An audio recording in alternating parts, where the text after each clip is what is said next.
وہ اس قدر دلکش تھی کہ پہلی ہی نگاہ میں میرا دل اور دماغ جیسے قابو سے نکل گئے تھے۔ نظریں ہٹانے کا خیال ہی نہ آیا، بس دل چاہتا رہا کہ اسے دیکھتا ہی جاؤں، مگر وہ گھبراہٹ میں میری طرف دیکھ کر بولی، چھوٹے مالک، میں نسرین ہوں، اماں کی بیٹی۔ اماں بیمار ہیں اسی لیے آئی ہوں۔ اس کے تعارف پر میں نے بے اختیار اسے سر تپا دیکھا، کہیں سے بھی وہ نوکرانی نہیں لگ رہی تھی، اور اسے دیکھ کر میرے دل میں عجیب و انوکھے جذبات انگڑائیاں لینے لگے۔ وہ ہچکچاتے ہوئے بولی، جی، آپ کے کمرے کی صفائی کرنی ہے؟ تو میں نے سرد لہجے میں کہا، کرو، کس نے روکا ہے؟ وہ جھاڑو لگانے لگی، اور میں نے شیشے میں اپنی جھلک دیکھی، جہاں سانولی رنگت اور چیچک کے داغوں سے بھرا میرا چہرہ مجھے ہی حقارت سے گھور رہا تھا۔ دوسری طرف نظر گئی تو وہ ملازمہ کی لڑکی مجھ سے نظریں چرانے میں لگی تھی۔ ظاہر ہے کوئی بھی مجھے زیادہ دیر تک دیکھ نہ پاتا تھا۔ مجھے اپنی ہی ذات پر نفرت کا احساس ہوا، غصہ آنے لگا، کیونکہ میں صرف دولت کا مالک تھا، صورت کا نہیں۔ میری شکل و صورت نے ہمیشہ ہر لڑکی کو مجھ سے بدکنے پر مجبور کیا تھا۔ 23 برس کا ہو چکا تھا، مگر دولت دیکھ کر بھی کوئی لڑکی شادی کے لیے تیار نہ ہوتی، سب انکار کر دیتی تھی۔ یہی سوچیں مجھے اندر سے توڑ دیتی تھی، اور اسی لیے میں زیادہ تر چڑچڑا اور بیزار رہتا تھا۔ میرے والد کا سایہ کب کا اٹھ چکا تھا، اور والدہ بھی مسلسل بیماری کے باعث نڈھال رہنے لگی تھی۔ میری دولت دیکھ کر بظاہر سب رشتے کے لیے تیار ہو جاتے، لیکن جیسے ہی ان کی نگاہ مجھ پر پڑتی فوراً منہ موڑ کر اٹھ جاتے۔ میں نے دولت مند گھروں کے ساتھ ساتھ متوسط طبقے میں بھی شادی کی کوشش کی، مگر ہر بار لڑکیوں کی آنکھوں میں اپنی شکل کی نفرت دیکھ کر میرے دل میں عورت سے سخت بیزاری نے جنم لے لیا تھا۔ لیکن حسن ایک ایسی حقیقت ہے جو چاہ کر بھی انسان کے دل کو مجبور کر دیتا ہے، اور ایسی دلکشی تو میں نے کبھی دیکھی ہی نہ تھی۔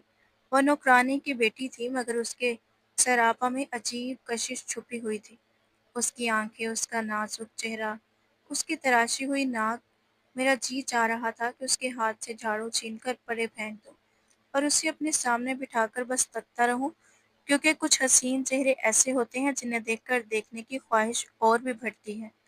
دل بھرتا ہی نہیں، اور وہ بھی یقیناً انہی میں سے ایک تھی، مگر وہ میری بدصورتی کے باعث نظریں ملانے سے کتراتی تھی، اور میں، جو عورت کی چاہت کے لیے ہمیشہ ترسا ہوا تھا، دل ہی دل میں چاہتا تھا کوئی مجھ سے محبت کرے، کوئی مجھے اچھا سمجھے۔ یہ تو ہر انسان کی فطری خواہش ہے۔ میں نے اس سے نرمی سے کہا، تمہاری اماں جب ٹھیک ہو جائیں گی تو پھر وہی کام پر آئیں گی نا؟ وہ جھجکتے لہجے میں بولی، جی چھوٹے صاحب، اماں ہی آئیں گی، میں تو بس اماں کی بیماری کے باعث آتی ہوں۔ میں نے بات آگے بڑھائی، گھر میں باقی وقت کیا کرتی ہو؟ وہ بولی، چھوٹے بہن بھائیوں کو سنبھالتی ہوں۔ اس دوران میں اس کے گلابی ہونٹوں، لمبی پلکوں اور دودھ جیسی سفیدی لیے چہرے کو ٹکٹکی باندھ کر دیکھتا رہا۔ آنکھیں بھی چمکدار اور بڑی تھیں۔ میں نے کہا، میری والدہ بیمار رہتی ہے، میں چاہتا ہوں کہ 24 گھنٹے کی ملازمہ رکھ لوں جو ان کی دیکھ بھال کرے۔ وہ دھیان سے میری بات سن رہی تھی، تو میں نے مزید کہا، اگر تم یہ ملازمت کرو تو میں تمہیں دگنی تنخواہ دوں گا۔ حالانکہ ماں کی تیمارداری کے لیے نرس پہلے ہی موجود تھی، مگر حقیقت یہ تھی کہ میں اسے اپنے پاس رکھنا چاہتا تھا، بس دیکھتا رہنا چاہتا تھا۔ میری بات سن کر اس کی آنکھوں میں چمک آ گئی، کہنے لگی، کیا سچ میں صاحب جی؟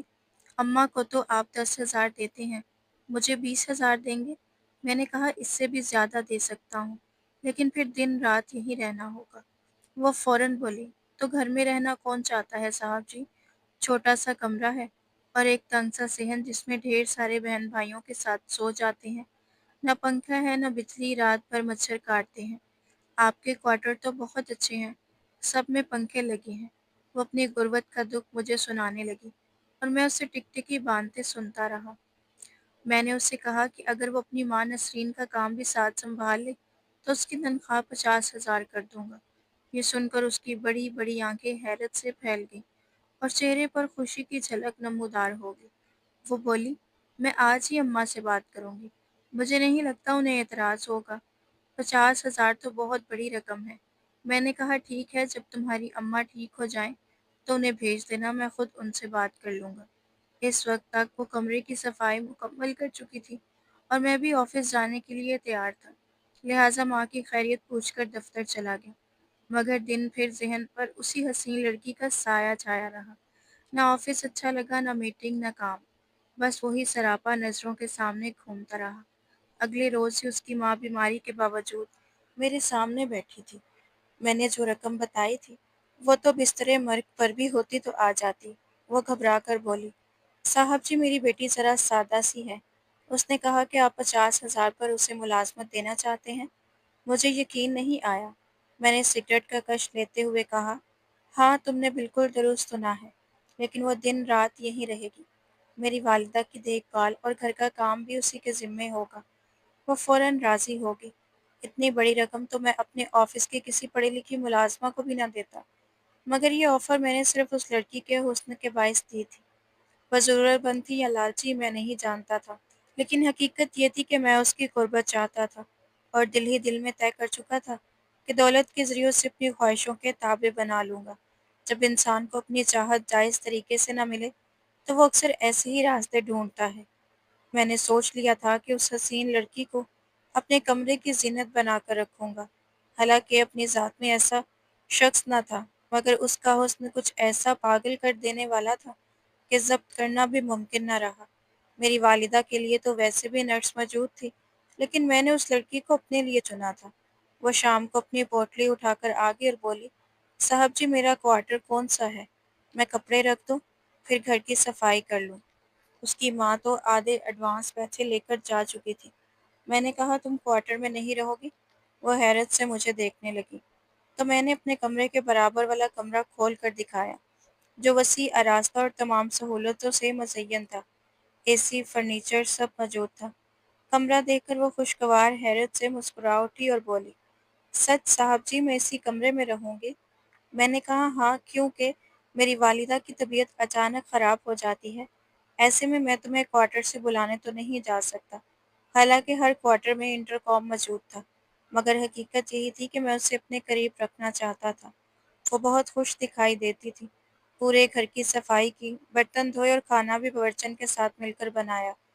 رات کو جب میں دفتر سے لوٹا تو وہ کچن کی زمین پر بیٹھی کھانا کھا رہی تھی۔ مجھے دیکھتے ہی مؤدب لہجے میں سلام کیا۔ میں نے کہا، یہاں کیوں بیٹھی ہو؟ وہ بولی، صاحب جی کھانا کھا رہی تھی۔ میں نے کہا، اٹھو یہاں سے۔ پھر باورچن کو کہا، کھانا گرم کر کے ٹیبل پر لگاؤ اور تم اپنے کمرے میں چلی جاؤ۔ میری والدہ تو فالج کے باعث زیادہ تر کمرے میں ہی رہتی تھی۔ نرس ان کے ساتھ 24 گھنٹے موجود تھی، اس لیے لاؤنج میں صرف میں ہی کھانا کھاتا تھا۔ جب کھانے کا انتظام ہونے لگا تو میں نے اس لڑکی کو پکار کر کہا، ذرا میرے کمرے میں آؤ۔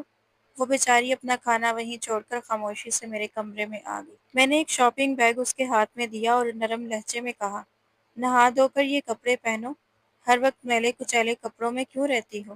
وہ ہلکی سی شرمندگی کے ساتھ بولی، صاحب جی ہم ملازم تو ایسے ہی رہتے ہیں۔ میں نے مسکرا کر کہا، اور یہ کپڑے پہن کر آج کھانا تم میرے ساتھ ٹیبل پر بیٹھ کر کھاؤ گی؟ میں اس پر نرمی اور احسانات کرنا چاہتا تھا، تاکہ کل جب میں اس کے قریب جاؤں تو اعتراض نہ ہو۔ وہ فوراً راضی ہو گئی، بیگ لے کر اپنے کمرے میں چلی گئی۔ اس وقت تک میں باقی تمام ملازموں کو ان کے کوارٹر میں بھیج چکا تھا۔ میرا دل زور زور سے دھڑک رہا تھا۔ جب وہ باہر آئی تو اس کا روپ دیکھ کر میں چند لمحوں کے لیے سانس لینا بھول گیا۔ اس کے لمبے بال اور حسین چہرہ میرے ہوش اڑا رہا تھا۔ وہ نروس سی لگ رہی تھی، بار بار اپنا دوپٹہ سنبھال رہی تھی، کیونکہ جو لباس میں لایا تھا وہ خاصا چست تھا اور اس کا گلا آگے پیچھے سے گہرا تھا۔ میں نے اشارے سے اسے ٹیبل پر بیٹھنے کو کہا۔ وہ بیٹھ گئی۔ میں نے خود اس کی پلیٹ میں کھانا ڈال کر دیا۔ وہ مجھے حیرت سے دیکھتی رہی۔ میں نے کہا، کھاؤ۔ وہ کھانا کھانے لگی، مگر بے حد گھبرائی ہوئی تھی، کیونکہ میں کھانے کے دوران بھی ٹکٹکی باندھے اسے دیکھ رہا تھا۔ کھانے کے بعد میں نے نرمی سے کہا، چائے بنا کر میرے کمرے میں لے آؤ۔ چائے محض ایک بہانہ تھی۔ دراصل میں اسے اپنے کمرے میں بلانا چاہتا تھا، تاکہ حسن کو اور قریب سے دیکھ سکوں۔ میں اپنے کمرے میں چلا گیا۔ کچھ ہی دیر میں وہ چائے لے کر آئی اور ٹیبل پر رکھ دی۔ میں نے کہا، یہاں بیٹھو میرے سامنے۔ وہ ہچکچاتے ہوئے بولی، صاحب جی میں اپنے کمرے میں جانا چاہتی ہوں۔ میں نے پوچھا، کیوں؟ کیا مجھ سے ڈر لگ رہا ہے؟ وہ بولی، نہیں، بس رات بہت ہو گئی ہے۔ میں نے کہا، یہاں بیٹھو، مجھے تم سے کچھ بات کرنی ہے۔ وہ سہم کر سامنے بیٹھ گئی۔ میں نے سائڈ ٹیبل کا دراز کھولا اور وہاں سے خوبصورت سے کانچ کی چوڑیاں نکال کر اس کے سامنے رکھ دیں۔